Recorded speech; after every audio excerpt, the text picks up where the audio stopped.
for those of you who are either in elder law or transitioning to elder law or want to have elder law as a part of your practice, the networking with other attorneys who practice the area is very important because elder law by its nature is so broad.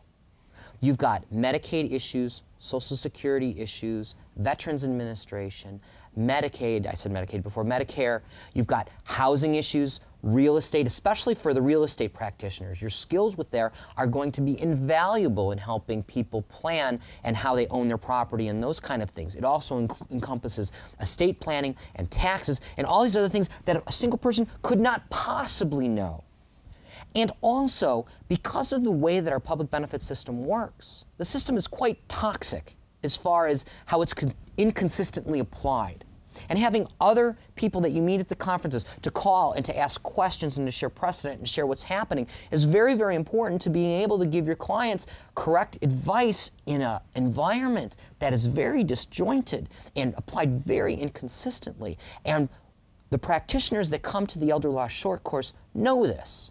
They may know some of what's going on with the topic, but it's that networking and all the other angles of things that hit. There's also a lot of probate and guardianship and advocacy and just, it's so broad that you need courses like this to make you aware of what the issues are so you can either ask people or look at it in more detail.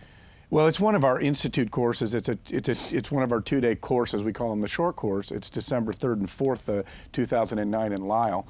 And Ben's going to be on the faculty of that course as always. Just in terms of, for lawyers coming to the Elder Law Short Course, you talked about all of these different resources that they have to hit on. What are hot topics in elder law over the next year that lawyers are going to need to concentrate on? You know, the hot topic in elder law is always Medicaid.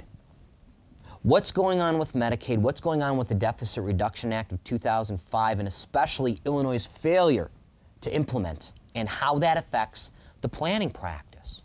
Another issue that comes up a lot are housing topics. We've got a lot of our elderly who need to move out of their houses and go into assisted living facilities or live with their children or go into nursing homes. Well, we have a bad market for selling real estate, so how do you deal with it? How do you deal with loans on the housing? What is an assisted living facility? There's a whole section on what we call continuing care retirement communities and assisted living. And interesting for a lot of attorneys, they don't know, is assisted living is whatever the marketing department at the facility decides that it is. And guiding clients on where to go, letting them know this allows them to do their due diligence a lot better. There's also a lot of these assisted living facilities are encouraging people to apply for Veterans Administration aid and attendance benefits, which are additional benefits that people can get. Now, the problem with it is some of the planning for the Veterans Administration benefits will foreclose Medicaid planning later on. Planning correctly, you're going to be able to guide through it, and there's a lot of people out there who are selling financial products doing this planning that may be endangering people later on, and people look at us as attorneys to guide them on how to do this planning correctly. There's also a lot on family fights. We all know that families fight. Not all of them, but the brothers and sisters, when they threw sand at each other in the sandbox when they were younger. Now mom and dad aren't really looking because mom and dad don't even know how to look anymore. They start fighting and there are problems. And there's several ways to correct them. You know, court is what we all love the most because we make money from it, but there's also a big section on mediation. And we have a section on mediation on how to guide the families through this without expensive litigation.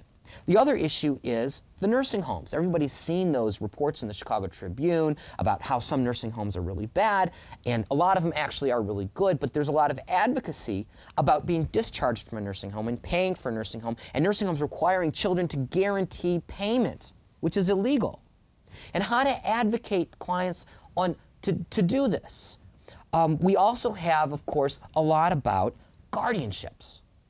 And a lot of people don't have the powers of attorney in effect, and they don't have the advance directives, and there's no way to get at their money to pay for their care or to do Medicaid planning or anything like that. And so the guardianship issues and the advocacy in that is a very hot topic, and we do have a session on that. And last but not least, of course I haven't covered all the topics, but there's one is hoarding.